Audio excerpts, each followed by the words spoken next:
नमस्कार. आजच्या व्हिडिओमध्ये मी तुम्हाला यंदा अक्षय तृतीया तिथी कधी आहे, अक्षय तृतीया तिथीचं महत्त्व, नियम याबद्दलची संपूर्ण माहिती सांगणार आहे. पण त्याआधी तुम्ही चॅनलवरती नवीन असाल तर चॅनलला लाईक करा आणि सबस्क्राईब देखील करा. कमेंटमध्ये श्री स्वामी समर्थ किंवा ओम महालक्ष्मी नमः लिहायला विसरू नका. यंदा 19 एप्रिल 2026 ला आलेली आहे अक्षय तृतीया. अक्षय म्हणजेच कधीही क्षय न पावणारी, कधीही न संपणारी आणि म्हणूनच या अक्षय तृतीया तिथीचं महत्त्व सुद्धा कधीही न संपणारच आहे.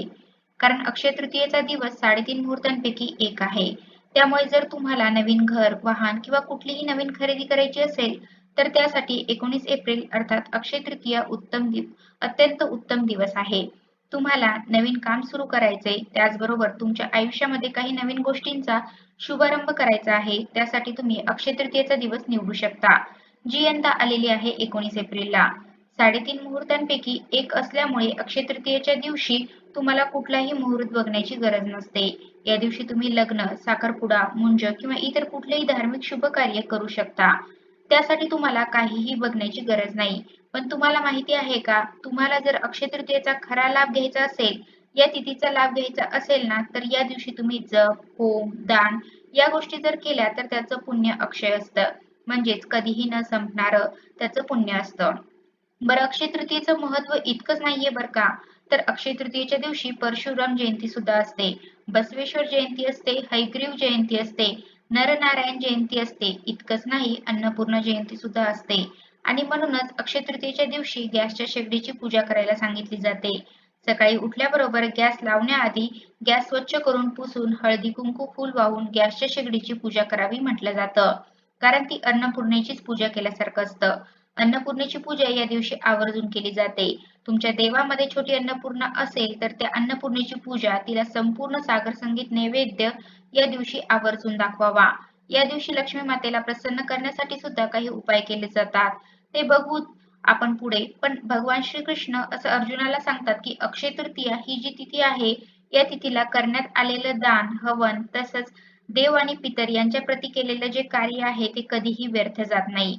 ते अविनाशी असतं, कधीही संपत नाही. म्हणूनच पितरांसाठी सुद्धा दानधर्म अक्षय तृतीयेच्या दिवशी केला जातो. आयुर्वेदातील औषधी वनस्पतीची लागवड या मुहूर्तावर केल्याने त्यांची वृद्धी होते. यावरनं तुम्हाला या तिथीचं महत्त्व लक्षात आलं असेल. आणि या तिथीचं महत्त्व फक्त हिंदू धर्मातच आहे का? असं नाही. जैन धर्मामध्ये सुद्धा या दिवशी व्रत करण्याला महत्त्व आहे. ऋषभदेव यांनी पूर्णत्व प्राप्त करण्यासाठी 1 वर्षाच्या काळात अन्न-पाणी ग्रहण केलं नव्हतं आणि व्रत समाप्तीनंतर त्यांनी हस्तिनापूरच्या श्रेयांश नामक राजाकडे उसाच्या रसाचं प्राशन केलं. त्यानंतर त्या राजाच्या राज्यात अन्नधान्याचा कधीही क्षय पडला नाही. त्यामुळेच अक्षय तृतीयेस इषु तृतीया असेही म्हणतात. आता तुम्ही म्हणाल की ठीक आहे, या तिथीला दान करा म्हणताय, पण दान काय करायचं? तर उन्हाळ्याचे दिवस आहे, त्यामुळे या दिवशी तुम्ही पाण्याचा घडा दान करू शकता. उन्हासाठी छत्री किंवा पायात घालायच्या चपला, बूट, जोडे ज्याला म्हणतात ते दान करू शकता. अक्षय तृतीयेला कृतयुग संपून त्रेतायुग सुरू झाला असंही मानलं जातं. त्यामुळे या दिवशी कृषी संस्कृतीचा पालक म्हणून बलरामाची सुद्धा पूजा होते. या दिवशी सुरू केलेल्या कोणत्याही शुभ कार्याचं फळ अक्षय असतं, म्हणजे कधीही न संपणारं असतं अशी मान्यता आहे. 3.5 मुहूर्तांपैकी एक असल्यामुळे नवीन घरात प्रवेश करणं, नवीन वस्तू घेणं, मोठे आर्थिक व्यवहार करणं हे कामं तर शुभ असतातच. या दिवशी महर्षी वेदव्यासांनी महाभारत ग्रंथाची रचना करायला सुरुवात केली असंही मानलं जातं. म्हणजे विचार करा, महाभारताचा ग्रंथ आजही लोकांमध्ये किती लोकप्रिय आहे. महाभारत आपल्याला आजही दिशा दाखवतो. म्हणजे महाभारताची कीर्ती ही कधीही न संपणारी आहे. आणि महाभारताचे लेखन जे केलं व्यासांनी ते अक्षय तृतीयेला सुरू केलं. यावरूनच आपल्या लक्षात येईल की अक्षय तृतीयेला सुरू केलेलं काम हे किती लांबपर्यंत टिकतं. अक्षय तृतीयेच्या दिवशी जी उपासना करायला सांगितली जाते त्यामध्ये अजून एका गोष्टीचा समावेश आहे आणि तो म्हणजे अक्षय तृतीयेच्या दिवशी आवर्जून भगवद्गीतेच्या 18व्या अध्यायाचं पठण करावं किंवा तो श्रवण करावा कमीत कमी असंही म्हणलं जातं. अक्षय तृतीया आपल्या आयुष्यात संपन्नता घेऊन येत असते. ती संपन्नता कायम आपल्या आयुष्यात टिकावी यासाठी अक्षय तृतीयेच्या दिवशी दानधर्म, पूजा अर्चना केली जाते. आणखीन एक घटना ज्याचा महाभारतात उल्लेख आहे. महाभारतानुसार याच दिवशी भगवान श्रीकृष्णांनी पांडवांना त्यांच्या वनवासात अक्षय पात्र दिलं होतं.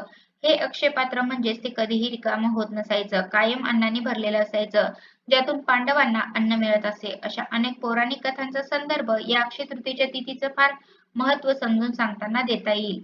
एकंदरीत तुमच्या लक्षात आलं असेल की ही तिथी खूप महत्त्वाची आहे.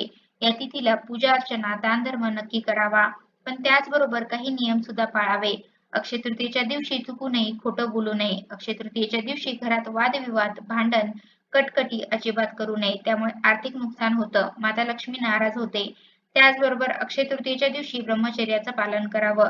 सगळ्यात महत्त्वाचं म्हणजे जेवढा वेळ आपल्याला ईश्वरी उपासनेत घालवता येईल तो ईश्वरी उपासनेमध्ये घालवावा आणि आपल्या खिशाला परवडेल त्याप्रमाणे दानधर्म करावा. तर अशा प्रकारे आजच्या व्हिडिओमध्ये मी तुम्हाला यंदा अक्षय तृतीया तिथी कधी आहे, अक्षय तृतीया तिथीचं महत्त्व, नियम याबद्दलची संपूर्ण माहिती सांगण्याचा प्रयत्न केला आहे. कसा वाटला तुम्हाला माझा आजचा व्हिडिओ कमेंट करून नक्की सांगा. धन्यवाद.